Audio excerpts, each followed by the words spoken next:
So what can we do when we're leaders, whether we're at an organization, in a dorm room, in our life? What can we do to avoid that? Yeah, so, I mean, I actually think it's pretty simple. So, and it starts by, I see the abuses of power as almost warning signs, right? And the abuses of power come in two categories.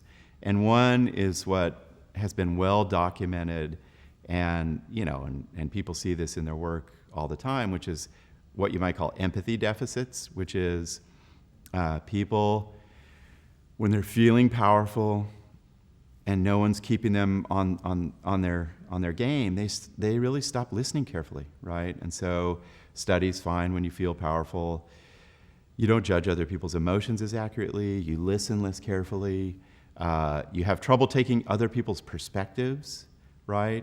Whereas you could do so when you felt less powerful and you were rising in the hierarchy. You stop showing signs of compassion. We have a study that shows that, if people feeling powerful are listening to another person talking about a really serious issue in their life, right? Like the illness of a relative or trouble at work, once you feel powerful, you stop kind of making nice eye contact and connecting with the person. So the first abuse of power is the empathy deficits, and then the second is the stuff that,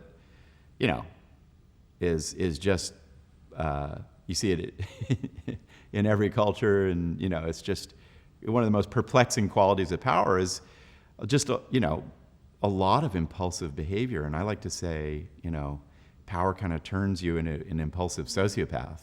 When you give people power in experiments, they speak more rudely, they're more likely to swear at people, they touch people inappropriately. We had a study where, we gave participants power, they were working on a team, we brought them in, a nice plate of chocolate chip cookies. The powerful person was more likely to take more cookies and eat the cookies really impulsively with their mouths open and cookies falling on their sweaters, I mean, there's no, you can survey organizations. It's the powerful person who's more likely to swear at colleagues, more likely to have sexual affairs. I mean, it goes on and on, right? So those are warning signs, right?